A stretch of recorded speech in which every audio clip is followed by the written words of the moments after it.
Most people move through life believing manipulation is something rare, something extreme, something done only by villains, con artists, or people with obvious bad intentions. They imagine manipulation as shouting, threats, or force.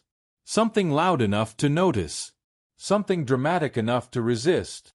But the truth is far quieter, far more ordinary, and far more effective. Manipulation does not announce itself. It does not crash into your life. It slips in gently, disguised as normal conversation, reasonable requests, friendly advice, or emotional concern. It works best when it never feels like manipulation at all. It feels like agreement, like cooperation, like something you chose willingly, without pressure.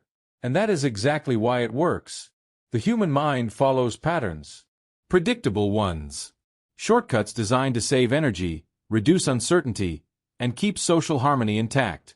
These shortcuts help us survive, but they also make us vulnerable.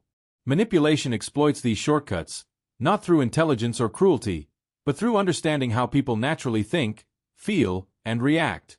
This story is not about turning anyone into a manipulator. It is about lifting the curtain, about slowing down moments that usually pass too quickly to question, about recognizing influence as it happens, instead of realizing it only after the damage is done. Because once you understand how manipulation works, it begins to lose its power. Awareness changes the game entirely. Mirroring. When similarity creates trust. Imagine a simple conversation. Two people talking. Nothing aggressive. Nothing suspicious. Yet slowly, almost imperceptibly, one person begins to feel more comfortable, more trusting, more open than they intended to be. They don't know why. They just feel understood, aligned, safe.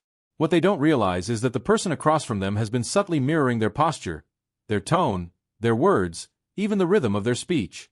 This is mirroring, one of the most subtle and effective manipulation tactics ever used. The brain is wired to interpret similarity as safety. When someone seems just like us, trust increases automatically. Not logically, not consciously, but instinctively. It feels natural, effortless, almost comforting. Mirroring itself is not evil. It happens naturally in healthy relationships. Friends do it. Partners do it. But manipulation enters when mirroring is used strategically, not to connect honestly, but to lower defenses without sincerity. The danger is not the technique. The danger is assuming similarity means shared values or genuine intent. Awareness breaks the illusion. Someone sounding like you does not mean they are aligned with you. Gaslighting. The slow erosion of reality. Gaslighting is not about controlling actions. It is about controlling perception. It works by quietly weakening someone's trust in their own memory, judgment, and emotional responses. Instead of telling someone what to do, it tells them that the way they see the world is flawed. It begins with small dismissals. A disagreement followed by a calm denial. You're told you're overreacting, that you misunderstood, that certain events never happened the way you remember them. At first, it seems harmless. Everyone makes mistakes. Everyone forgets things. But the pattern repeats, and repetition changes belief. Over time, confidence fades. The victim stops trusting their own instincts and begins to rely on external validation. The danger of gaslighting is not confusion. Confusion can pass. The real danger is dependency. When someone no longer trusts their own mind, they hand authority over their reality to someone else. Reality does not change because someone denies it, but belief can be shaken until it collapses. Guilt tripping. Control through emotional debt. Guilt is one of the most powerful emotional tools ever discovered, because it turns cooperation into obligation. Guilt tripping rarely arrives as a direct demand. It appears as disappointment, sacrifice, or emotional exhaustion placed carefully in front of you. Statements like, "After everything I've done for you," or "I guess I expected more," quietly shift responsibility. No one orders you to comply. Instead, you feel compelled to fix the discomfort. Refusing feels selfish. Setting boundaries feels cruel. You begin explaining yourself, apologizing, justifying choices that require no justification. Guilt is not proof of wrongdoing. It is often proof of pressure. Emotional discomfort does not automatically mean moral failure. Sometimes it simply means someone wants more than they are entitled to receive. Scarcity and urgency. Pressure that shuts down thinking. Scarcity manipulates behavior by activating fear of loss. When something feels limited, exclusive, or temporary, the brain prioritizes speed over reasoning. The focus shifts from whether something is right to whether it might disappear. Deadlines appear suddenly. Opportunities are framed as once-in-a-lifetime moments.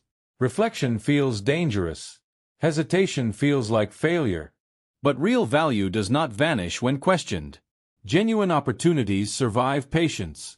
Pressure that demands immediate action is rarely designed for your benefit. It is designed to prevent you from thinking long enough to say no. Authority manipulation. When confidence replaces truth.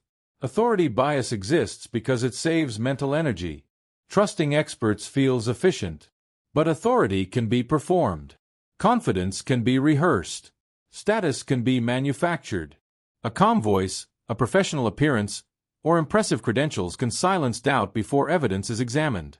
People stop questioning not because they agree, but because it feels inappropriate to challenge someone who appears superior. Respecting expertise is healthy. Surrendering judgment is not. Authority should inform your decisions, not replace your ability to think. Love bombing. Intensity disguised as connection. Love bombing overwhelms the senses. Attention arrives fast. Praise is constant. Emotional closeness forms before trust has time to develop. The experience feels powerful, even intoxicating, because intensity creates attachment. But intensity without time is not intimacy. It is acceleration. And once dependence forms, the pattern often shifts. The attention fades. Affection becomes conditional. The absence feels painful because the contrast is so sharp. Real connection grows steadily. It is built through consistency, not excess. When emotions move faster than understanding, caution is not coldness. It is wisdom. Information overload. Confusion as a weapon. When the mind is overwhelmed, it stops resisting.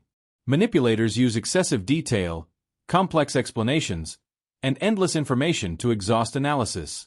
Clarity is buried under noise. Fatigue replaces reasoning. Questioning feels impossible. Eventually, compliance feels easier than understanding. But truth does not need confusion. Clear truth can be explained simply. Complexity is not intelligence. Often, it is camouflage. Framing and language control. Shaping emotional reactions. The way information is presented determines how it feels before it is understood. Facts remain the same, but emotional reactions shift based on wording, emphasis, and tone. Positive framing lowers resistance. Negative framing increases fear. Manipulation occurs when emotional responses are triggered before reason has a chance to engage. Pausing before reacting restores control. Asking what is emphasized and what is missing reveals the full picture. Reciprocity traps. Kindness with strings attached. The instinct to return favors is deeply human. It supports cooperation and trust. But manipulation exploits this instinct by creating invisible contracts through unsolicited help. Small favors become leverage. Gratitude becomes obligation. Kindness becomes control. Yet appreciation does not require surrender. Gratitude does not erase boundaries. True generosity does not demand repayment. Social proof. When majority silences doubt. When uncertain, people look to others for guidance. If everyone seems to agree, resistance fades. Popularity becomes mistaken for truth. Consensus becomes comfort. Manipulators manufacture agreement, inflate approval, or imply widespread support to quiet individual judgment. But majorities are not always right. Truth does not require permission. Independent thinking often feels uncomfortable because it resists social gravity, but it is the foundation of freedom. Conclusion. Awareness is the exit. Manipulation does not rely on force. It relies on patterns the human mind follows naturally. These tactics are not secrets. They are psychological shortcuts. Understanding them does not make you cynical. It makes you conscious. Awareness creates distance. Distance creates choice. And choice is the opposite of control. If this video helped you recognize patterns you've experienced before, share which tactic stood out to you the most in the comments. Your perspective may help someone else see what they couldn't name before. Support the channel by liking the video and subscribing for more calm, documentary-style explorations into how influence truly works.